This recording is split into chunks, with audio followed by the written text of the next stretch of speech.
नमस्कार। मध्यमत में आपका स्वागत है।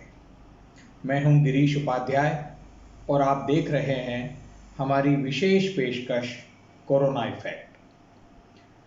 दोस्तों, आज ज़्यादातर लोगों के साथ दिक्कत यह है कि उन्होंने गांव या तो फिल्मों में देखा है या फिर किस्से कहानियों में।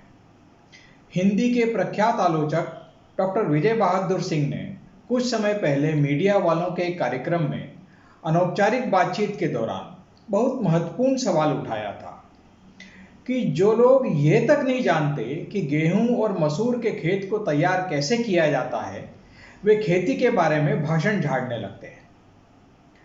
तो हमारे मानस में या तो फिल्मों का रोमानी गांव है या फिर उपन्यासों और कहानियों में दर्ज गांव के कुछ किस्से हैं। उस हिसाब से हमने अपने मन में गांव की जो छवि बना रखी है, उसमें खेत पर काम कर रहे किसान के लिए उसकी सुंदर सी पत्नी सज संवर कर सिर पर खाने की पोटली रख उसे खाना खिलाने आती है। पर गांव वास्तविकता में बहुत बदल गए हैं। असलियत में गांव की दुनिया इतनी मुसीबतों, जटिलताओं और प्रपंचों से भरी है जिसकी आप कल्पना भी नहीं कर सकते।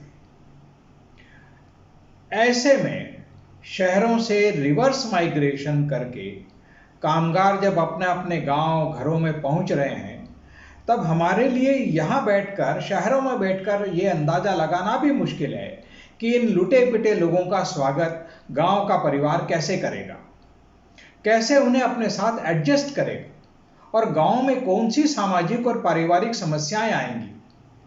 चिंता की बात यह है कि ये समस्याएं भौतिक और आर्थिक तौर पर तो होंगी ही, उसके साथ साथ मनोवैज्ञानिक भी होंगी।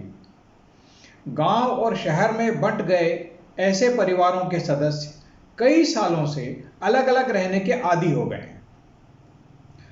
वे तीज त्योहार या शादी ब्याह जैसे मौकों पर मिलते हैं, लेकिन वह मिलना एक उत्सवी माहौल में होता है। उसमें रिश्तों की बाकी उलझनों या जटिलताओं को मान कर चलने की वे गौण हो जाती हैं। लेकिन अब ये रिश्ते यथार्थ की पथरीली जमीन से टकराएंगे। जो लोग आ रहे हैं वे बहुत तकलीफों को सहते हुए भविष्य की चिंता का बोझ उठाए हुए आ रहे हैं। सरकारों की उपेक्षा और मालिकों की अमानवीयता के साथ साथ जानलेवा मुसीबतों से भरे सफर ने इन लोगों को मानसिक तौर पर बहुत आघात पहुंचाया है। उनके मन में गुस्सा भी है और वे हालात से टूटे हुए भी हैं। छाले सिर्फ उनके पैरों पर नहीं, उनके भीतर और उनके भविष्य पर भी पड़े हैं।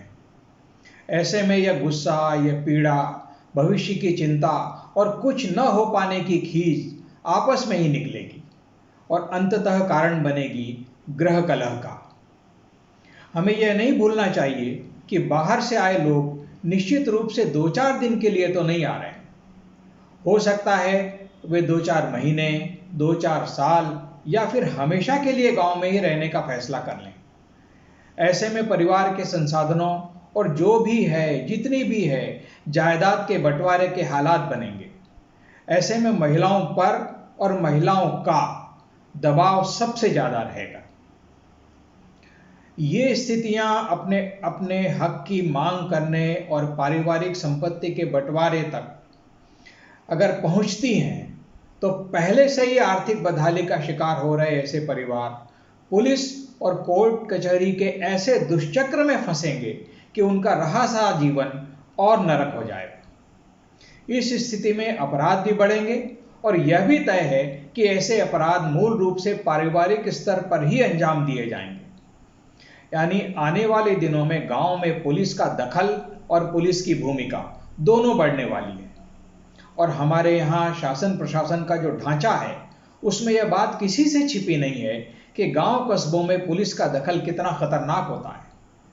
इसके बाद मामले यदि कोर्ट कचहरी तक पहुंचे, तो वहां वकीलों और सरकारी दफ्तरों के बाबुओं का जाल इन लोगों का इंतजार कर रहा होगा।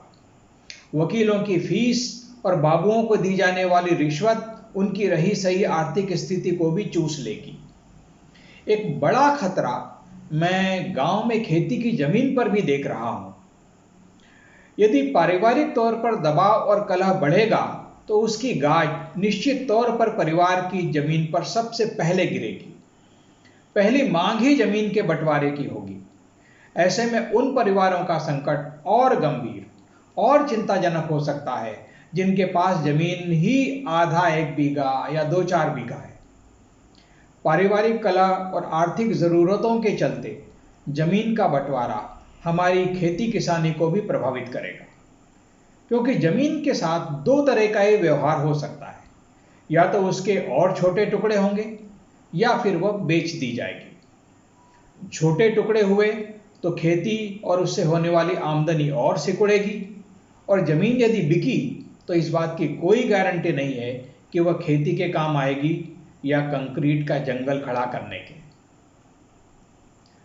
क्या हमारे योजनाकार, हमारे पॉलिसी मेकर्स अचानक गांव में बढ़ जाने वाली आबादी और उसकी ज़रूरतों से वाकिफ़ हैं? जिन संकटों, दुश्वारियों और आशंकाओं का मैंने यहाँ जिक्र किया, क्या ये सब उनके ध्यान में है? और क्या उनके पास कोई रणनीति भी है कि वे इससे कैसे निपटेंगे? फिलहाल ऐसा कोई संकेत तो नजर नहीं आता।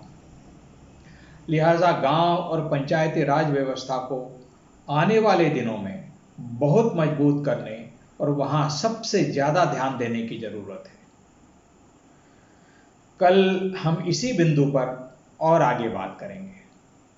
आप देखते रहिए मध्यमत और इसे शेयर, लाइक और सब्सक्राइब भी करिए। आज एक बात और करना चाहता हूं। किसी भी विचार को सार्थकता तभी मिलती है जब उस पर अलग अलग लोगों की राय सामने आए। आप सभी से अनुरोध है कि इस पूरी सीरीज को देखते हुए आप अपनी राय, अपनी प्रतिक्रिया हमें नीचे दिए गए कमेंट बॉक्स में ज़रूर दें। इससे बात को आगे बढ़ाने या फिर उसकी दिशा को दुरुस्त करने में हमको मदद मिलेगी। तो हमें इंतज़ार रहेगा आपके कमेंट्स का। नमस्कार।